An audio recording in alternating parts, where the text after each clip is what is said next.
নূরজাহান বেগম সাধারণ একজন মা হলেও তার সন্তানরা সাধারণ ছিলেন না। কেন তার সন্তানরা তার খোঁজ নিত না এবং তারা কে কোথায় কাজ করত সেসব সকল বিষয় নিয়ে আজকে আমরা কথা বলবো। গণমাধ্যমের প্রতিবেদনে উঠে আসে তার 3জন সন্তানই উচ্চশিক্ষিত এবং প্রতিষ্ঠিত। তাদের মধ্যে একজন হলেন অতিরিক্ত সচিব পদমর্যাদার কর্মকর্তা AKM আনিসুর রহমান, যিনি তখন মংলা পোর্ট অথরিটি এর সদস্য হিসেবে দায়িত্ব পালন করছিলেন। কিন্তু আমরা তার 3জন সন্তানেই কেন তার মায়ের খোঁজ নিত না সে বিষয় নিয়ে কথা বলবো। তার আগে নূরজাহান বেগম কে ছিলেন এবং কোথায় বসবাস করতেন এবং মৃত্যুর পরিণতি কি হয়েছিল, আশেপাশের লোকদের দ্বারা কি জানা গেছে সেসব বিষয় নিয়ে কথা বলবো। একজন 75 বছর বয়সী বৃদ্ধা, 3 সন্তানের মা, একজন ছেলে সরকারের অতিরিক্ত সচিব পদমর্যাদার কর্মকর্তা, অথচ সেই মায়ের মরদেহ পাওয়া গেল একটি নোংরা দুর্গন্ধময় ফ্ল্যাটে। চোখে পোকা, ঘরে আবর্জনার স্তূপ। প্রশ্ন উঠেছে, এটি কি শুধু একটি মৃত্যু নাকি আমাদের সমাজের বিবেকের মৃত্যু?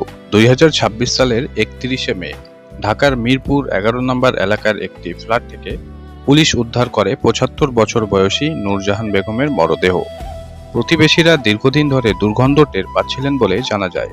পরে পুলিশ ঘটনাস্থলে গিয়ে একটি ভয়াবহ দৃশ্য দেখতে পায়, যে দৃশ্য পরে সামাজিক যোগাযোগ মাধ্যমে ছড়িয়ে পড়ে এবং পুরো বাংলাদেশকে নাড়িয়ে দেয়। ফ্ল্যাটের ভেতরের ভয়ঙ্কর দৃশ্য, সাংবাদিক ও পুলিশের বর্ণনা অনুযায়ী পুরো ফ্ল্যাট ছিল অস্বাভাবিকভাবে নোংরা।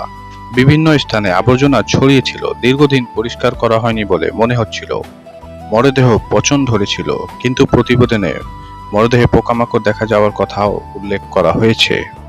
আপনার বিবেককে একটু প্রশ্ন করেন, একজন বৃদ্ধা মা কিভাবে এমন অবস্থায় এতদিন কাটাচ্ছিলেন, কিভাবে বাথরুম যাচ্ছিলেন, কিভাবে রান্না করছিলেন, কিভাবে নিজের জীবন যাপন করছিলেন এবং কিভাবে নিজের কাপড় ধুচ্ছিলেন। ঘটনার ছবি ও ভিডিও ভাইরাল হওয়ার পর ফেসবুক, ইউটিউব এবং বিভিন্ন সংবাদ মাধ্যমে তীব্র আলোচনা শুরু হয়। মানুষ দুটি প্রশ্ন তুলতে থাকে: নূরজাহান বেগমের শেষ দিনগুলো কেমন ছিল? তার পরিবার কি যথাযথ দায়িত্ব পালন করেছিল? এই প্রশ্নগুলোই ঘটনাটিকে জাতীয় বিতর্কে পরিণত করেছে। তবে আমাদের দেশে সরকারের প্রতিক্রিয়া কি সেটি একটু জেনে নেই। ঘটনাটি এতটাই আলোচিত হয়ে ওঠে যে সরকারিভাবেও প্রতিক্রিয়া চলে আসে। জনপ্রশাসন প্রতিমন্ত্রী জানান, বিষয়টি যাচাই করা হচ্ছে, আইন অনুযায়ী ব্যবস্থা নেওয়া হবে। এরপর প্রশাসনিক মহলেও আলোচনা শুরু হবে। একটু যদি আইন নিয়ে কথা বলি, বাংলাদেশের আইনে বাবা মায়ের ভরণ পোষণ নিশ্চিত করার বিষয়ে আইন রয়েছে। যদি কোনো সন্তান ইচ্ছাকৃতভাবে বাবা মায়ের দায়িত্ব এড়িয়ে যায়, তবে তার বিরুদ্ধে আইনি ব্যবস্থা নেওয়ার সুযোগ রয়েছে। তবে এই নির্দিষ্ট ঘটনায় তদন্ত ছাড়া কারো বিরুদ্ধে অপরাধের অভিযোগ প্রমাণিত নয়। এ কারণে চূড়ান্ত তদন্তের ফলাফলের আগ পর্যন্ত বিষয়টি অভিযোগ হিসেবেই বিবেচিত হবে।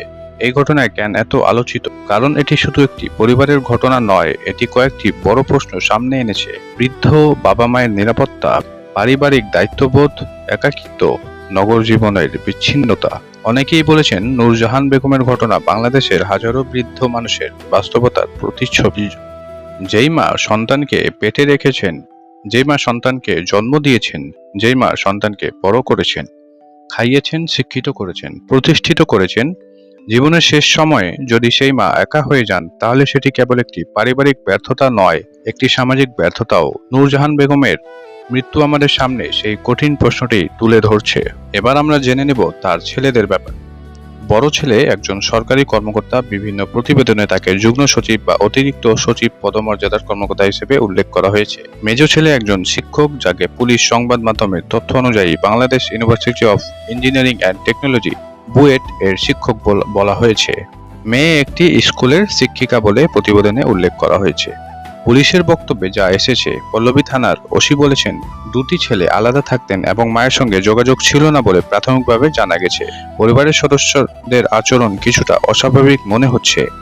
এক ভাইয়ের যোগাযোগ নম্বর চাইলে অন্য ভাই পুরনো বন্ধ হয়ে যাওয়া সিটিসেল নম্বর দিয়েছেন বলে ওসি দাবি করেন, যা থেকে তিনি ধারণা করেন ভাইদের মধ্যেও দীর্ঘদিন যোগাযোগ ছিল না।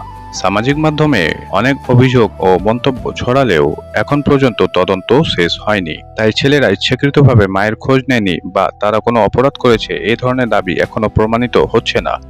মৃত্যুর কারণ ও পারিবারিক দায়িত্ব অবহেলার বিষয়গুলো তদন্ত ও আইনি প্রক্রিয়ার মাধ্যমে পরিষ্কার করা হবে।